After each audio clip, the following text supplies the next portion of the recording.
Okay. We're good. We're going. We're good. Yeah. We're actually great. We're great. Yeah. We are back here at what used to be called The Intersection. Now it's the Matt Show. And I am here today with my good friend Landon Campbell. He's been on the show before.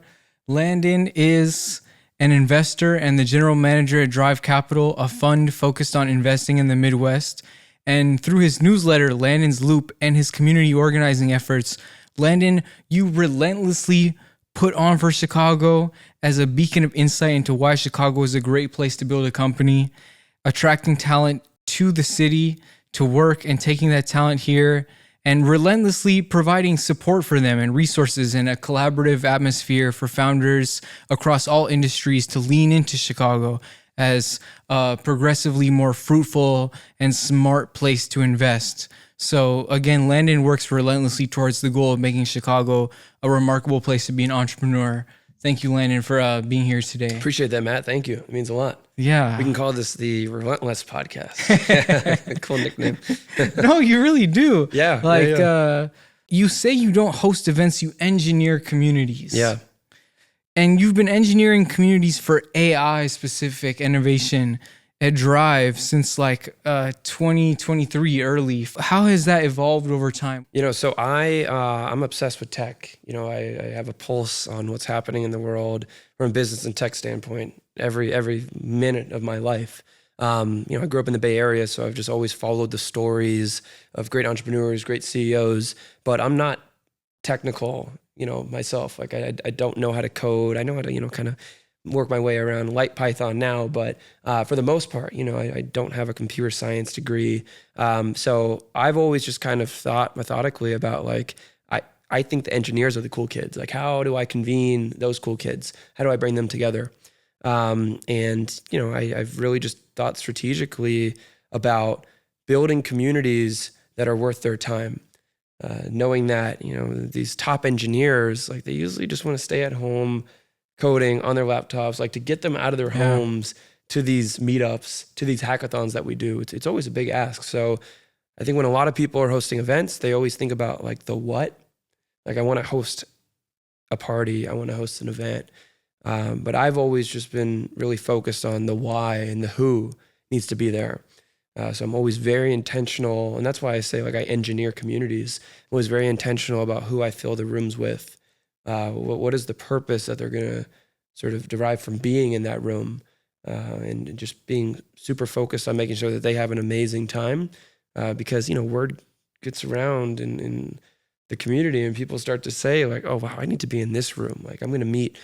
It's guaranteed that I'm going to meet my next co-founder in this room. I'm going to learn something brand new that I didn't know from this room, and that's how we've built the largest AI meetup in the city of Chicago.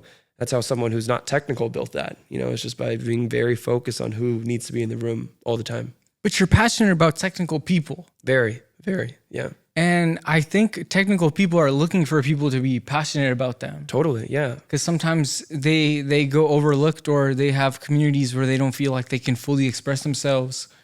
I say very simply, we need more engineers building companies in Chicago, because engineers can get their hands dirty.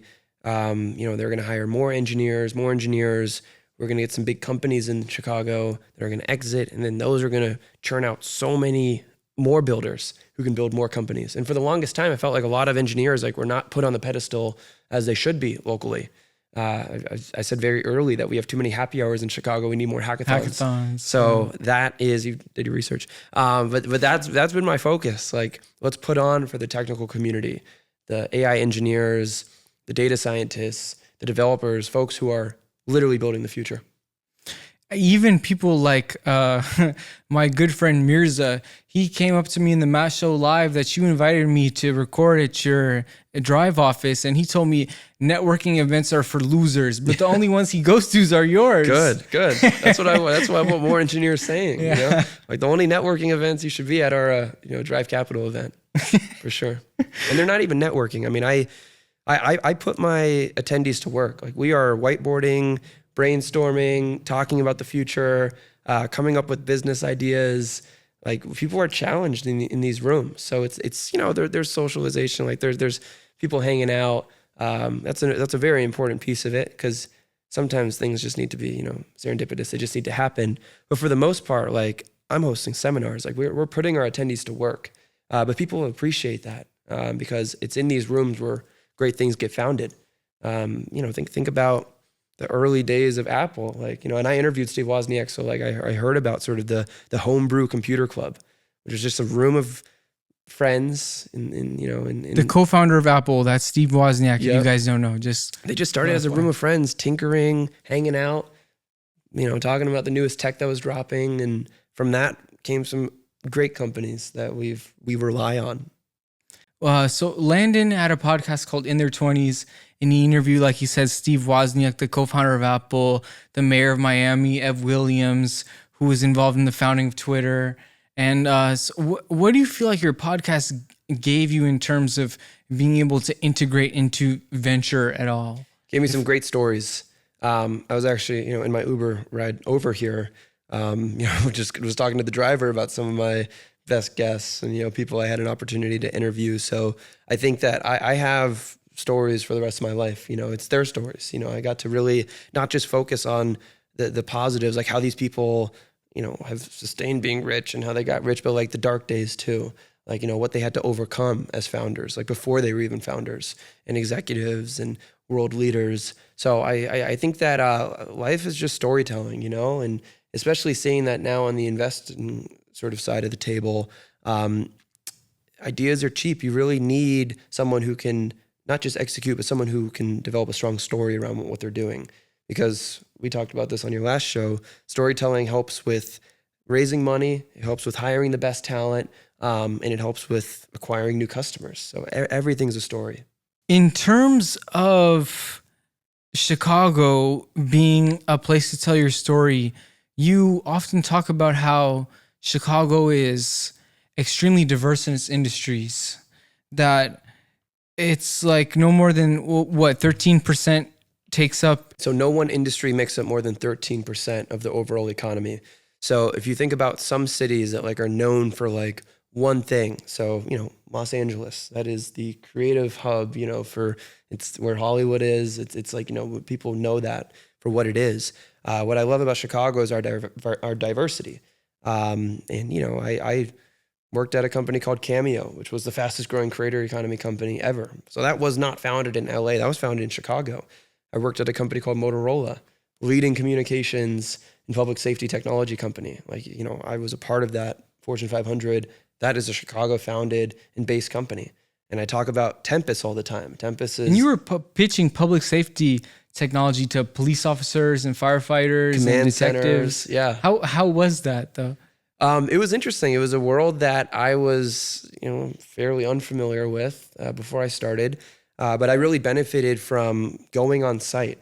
I visited these fire stations. I visited these command centers. Really? I got to really listen first. Like before you sell anything, selling is first listening, and just shutting up and opening your ears and really understanding the challenges that people face, whether it's a specific workflow or something that they wish that they had. And those problems are not always going to be easily articulated.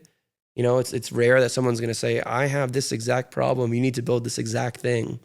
If someone knew exactly what to build, they would just build it themselves.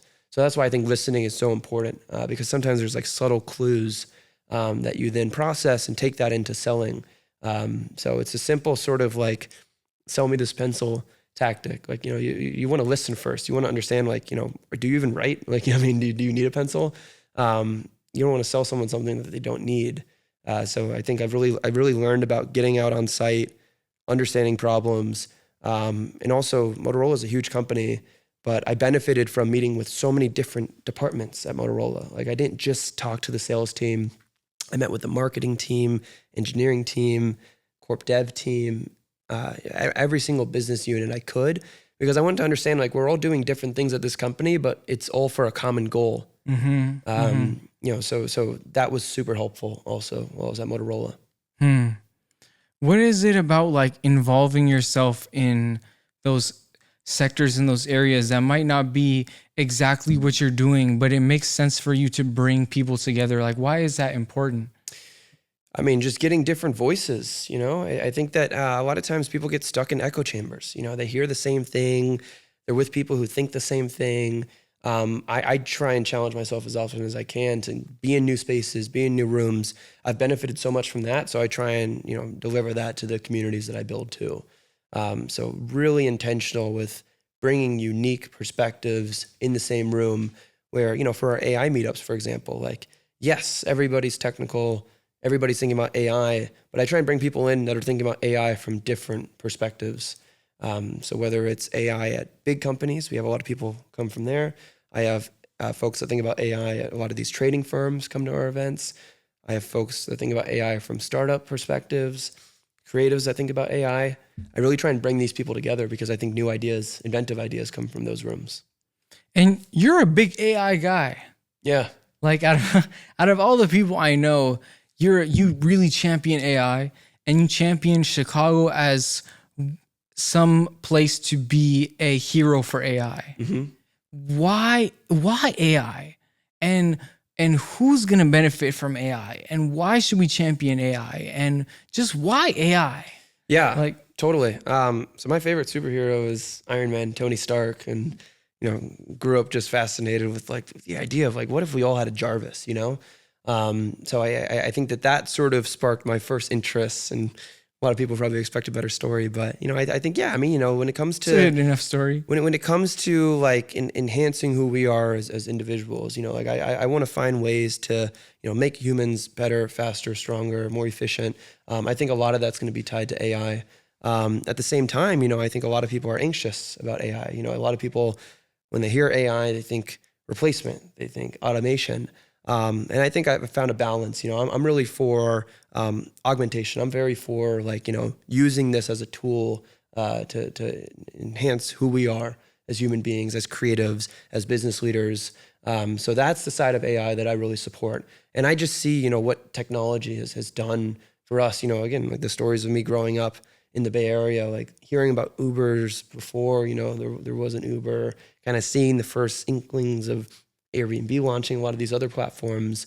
I think technology as a whole has been a net positive for humanity. So there's going to be a lot of things that we have to figure out. I think AI is moving at a really fast rate as well that will make people uncomfortable. But for the most part, there will be there will be new industries created. There will be new opportunities created. It's going to open up doors for a lot of people. And if you think about, you know, there's always going to be skeptics. There's always going to be people who are all for it. Just look at the, you know, invention of the internet. Like there's always a bifurcation. People who embrace it, people who hate it. And I think that the people who got involved with the internet early and decided to embrace it, you know, they did very well. You know, they were able to reach more people. They were able to connect with more people. They were able to deliver more value. So I think that this is the time where you want to, you know, don't fall for everything in the industry. The industry is not perfect, but all the answers are out there waiting to be discovered. This is the time where you should be reading research papers, watching YouTube videos, just try and become comfortable with using this technology and figure out how you can use it to enhance yourself. When I interviewed Nate Jones, who was a partner at Andreessen Horowitz for 8 years and behind the Talent Opportunity Initiative, he told me that there's so much latent potential in Chicago that isn't being actualized, but whoever steps up to take leadership roles politically and economically is going to benefit greatly in the next 10 to 20 years. And you're one of the first people I think about when he says that, bringing together an environment where people can cook. Yeah. And you do that all the time. Like, how are you trying to make it so people can cook? But then, like, what do you personally feel like you gain out of that? Like, Yeah, it's a great question. There are many different ways I could sort of take this, but I mean, Chicago, it's a worldly city. It's a global city. It's the third largest city in North America. But at the same time, you know, I think we are overlooked. You know, I think we punch below our weight. And there are a lot of ways that we need to improve. You know, just looking at like sort of where we rank on the startup perspective, you would be surprised like how many engineers graduate from top institutions in Chicago, how many companies there are here. You know, we're still like towards the lower of the top 10 when it comes to funding, company creation.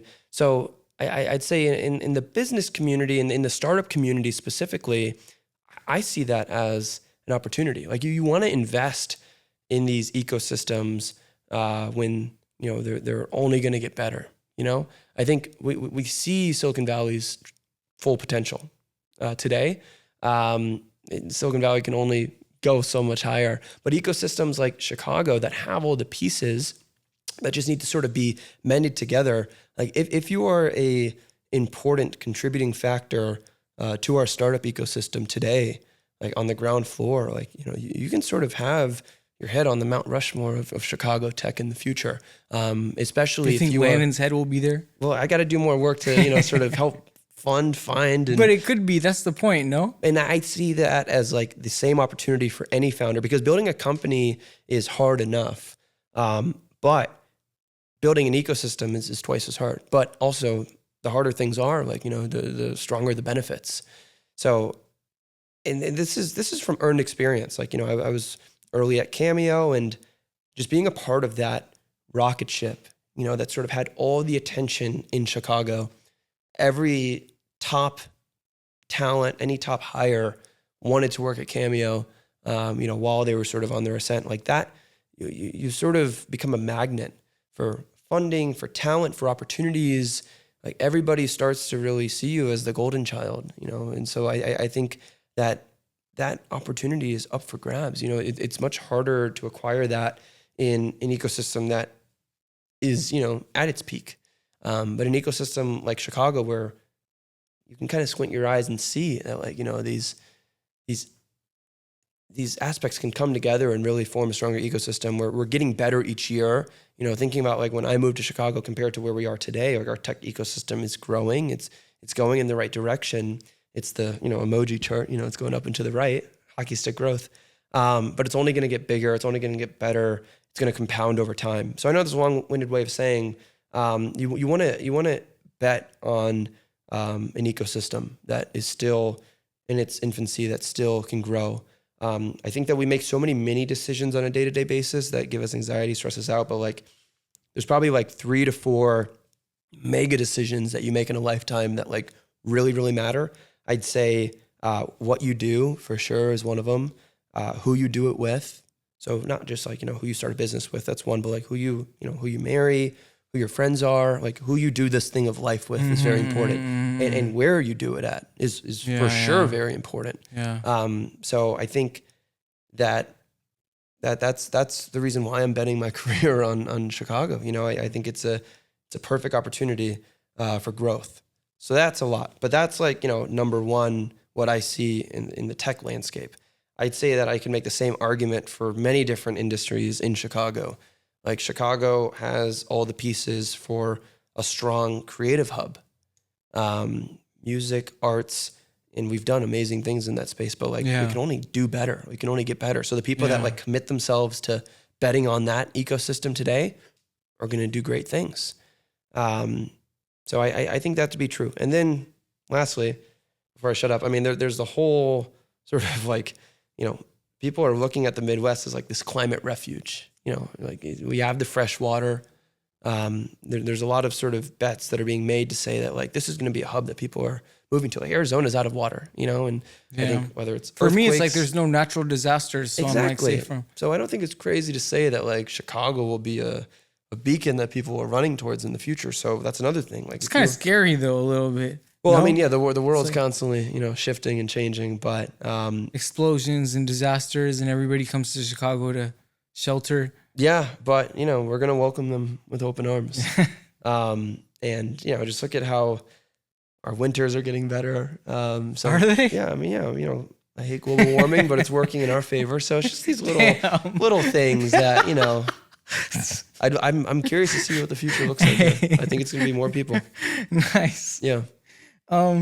It seems like you've formed some pretty cool relationships with civic leaders. Yes. Yeah. Specifically, State Representative and Illinois Comptroller Susana Mendoza.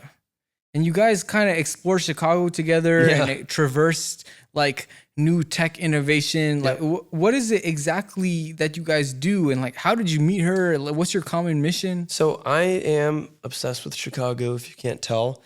Which means that I want to know everybody in this ecosystem that's doing right by Chicago. people who work very hard, people who have a lot of energy, people who frankly resemble myself, like, and what I see myself as being in this ecosystem. So I reach out to people cold all the time across many different industries. If there's a company I see that's doing well, I want to get to know the founder, and especially if that individual is betting on Chicago. If there's an artist in this city that's doing great things, I want to get to know him or her. You even met like Baby Chief Do It, right? Yeah, I did. Yeah, that's a rising star in Chicago. Ali's laughing over there. But same for civic leadership. Like, I want to know who are the leaders in or elected officials in Chicago, Illinois, that are doing great things, that get shit done, work hard, have a lot of energy for the city. So that's how I came across our controller, Susana Mendoza. Controller is essentially the CFO for the state of Illinois.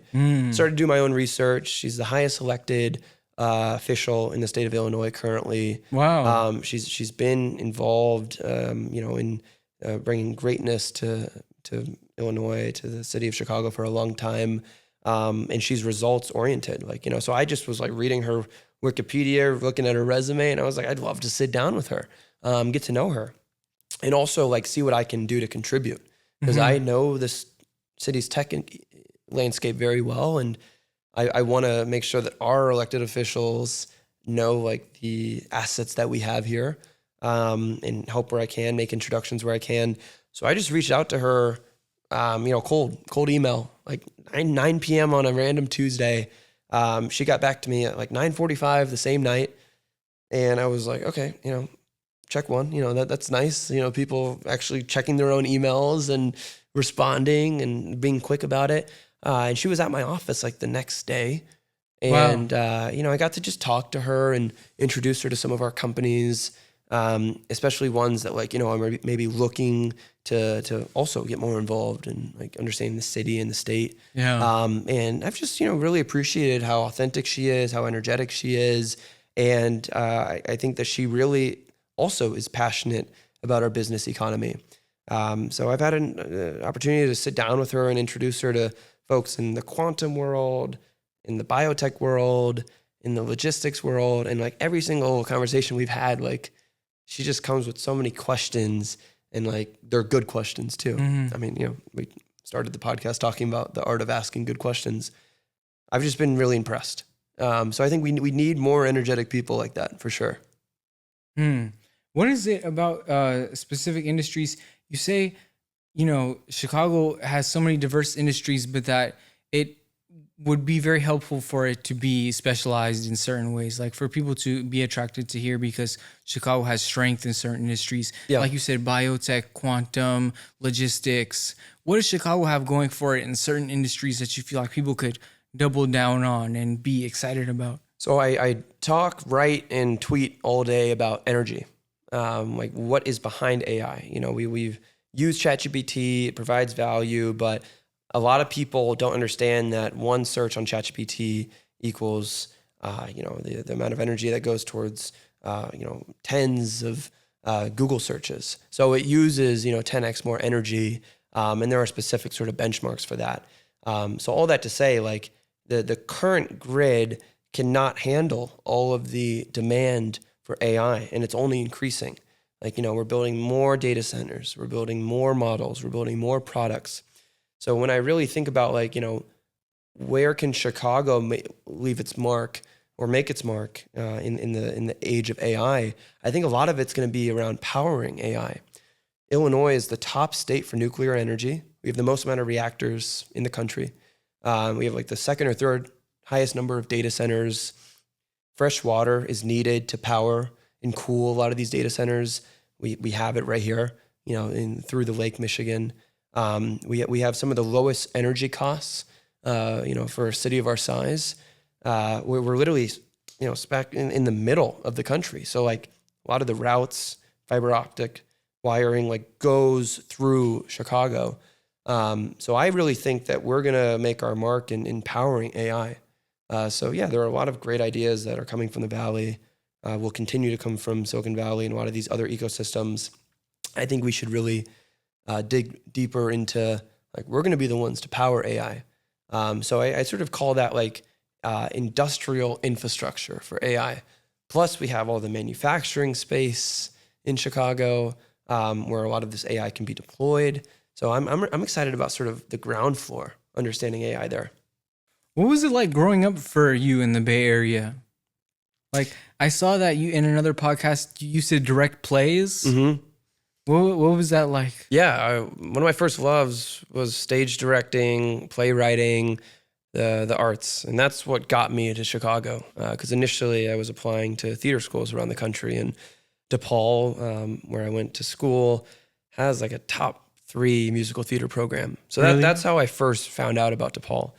But yeah, what was it like growing up in the Bay? I mean, so I think the biggest thing is I sort of saw firsthand how important it is to take bold swings.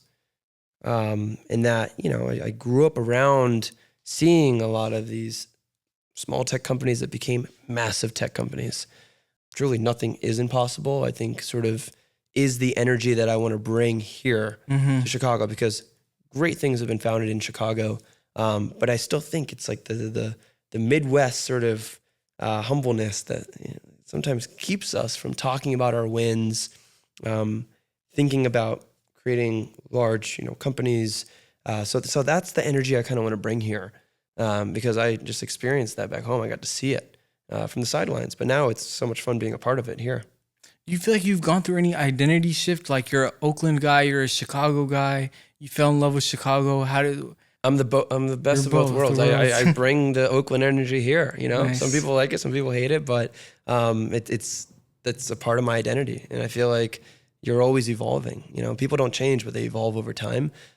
So every single time I hit a new neighborhood in Chicago, I've learned about the history of that neighborhood. I spend more time in that neighborhood. That's dope. It just kind of becomes part of my identity. So I think you just stack up these experiences, and that ultimately becomes who you are.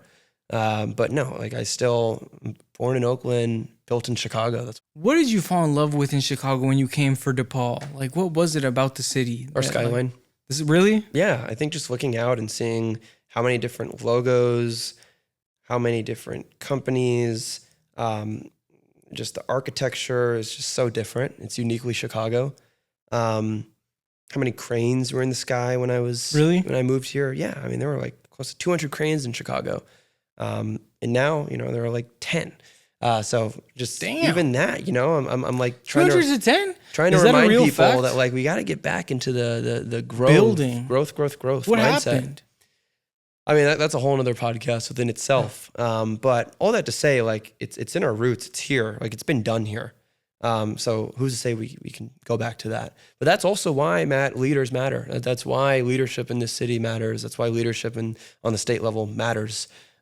Because, one poor administration can kind of, transform the city in a negative way. But I think that Chicago has its challenges, always have our challenges, but I really do think, I'm a techno-optimist, we can grow our way out of a lot of fiscal challenges. And one being we need to start building more, literally.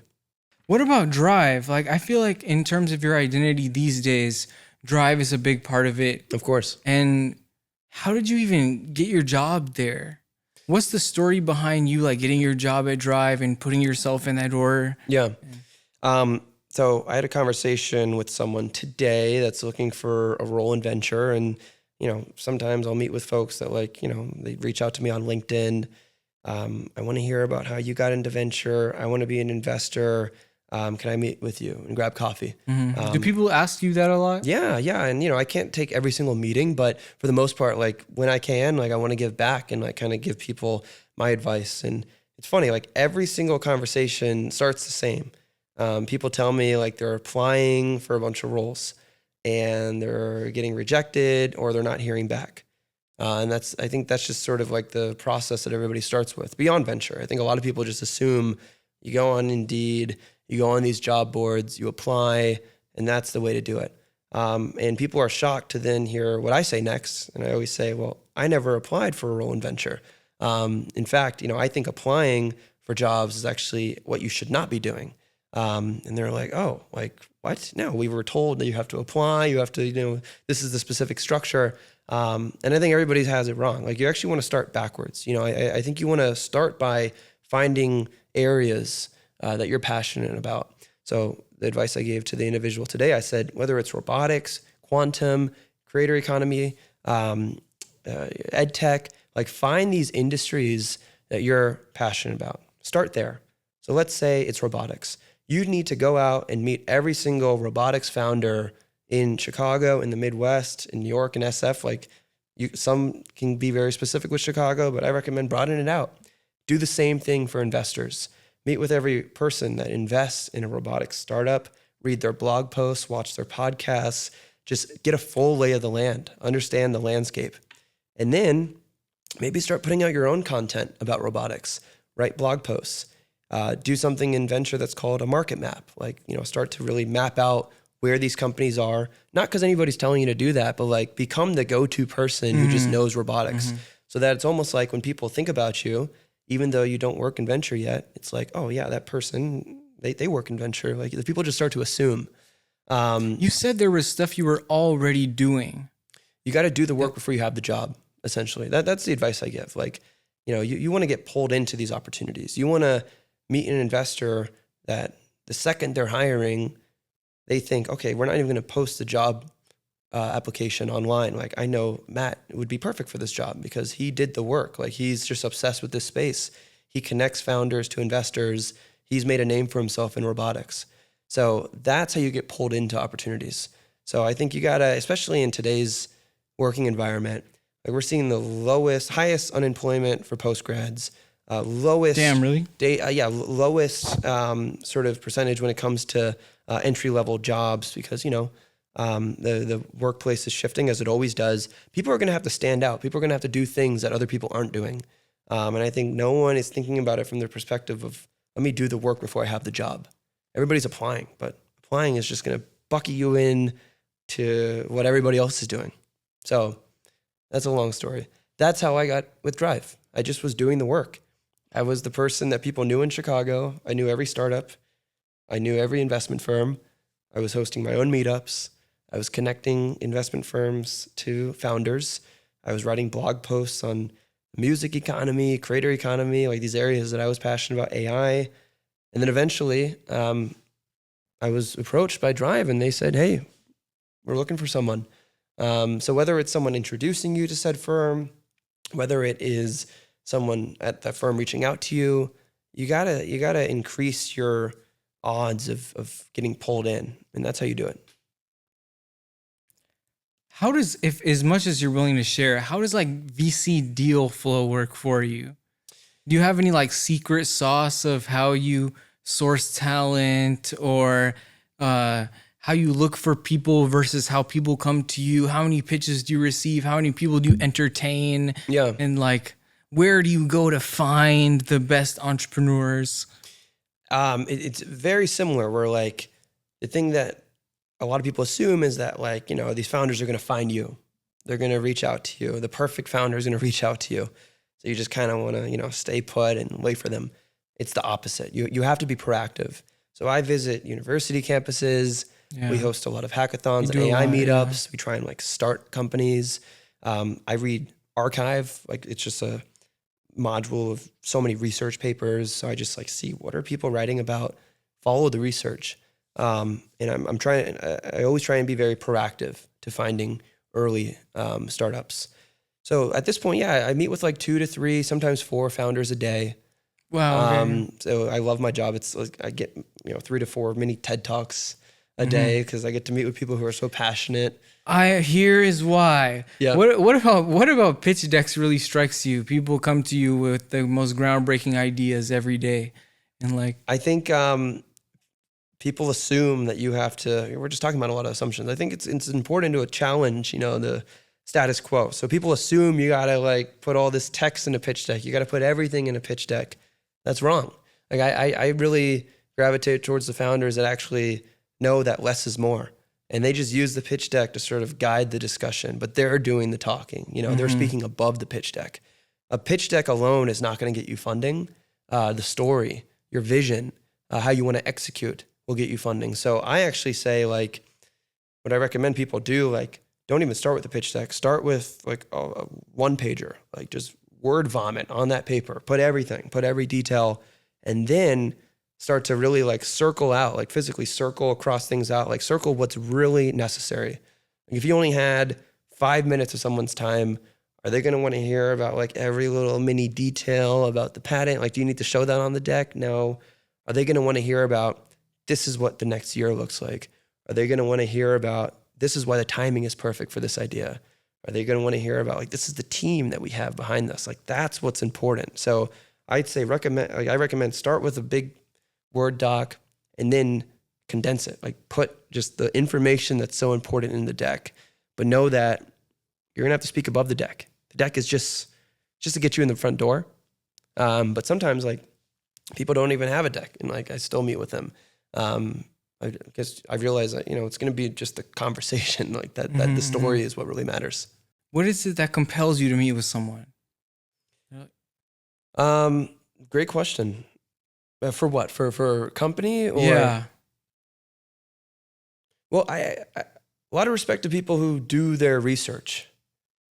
They spend 5 minutes on our website to just see the types of areas that we invest in. People don't do that? Yes, you'd be surprised. People reach out Seems with ridiculous company to ideas that like, we're just not doing that industry. So it's a balance because yes, it's a numbers game. Like you got to speak to 100 plus investors. Some don't get funding until like the 98th investor, 99th.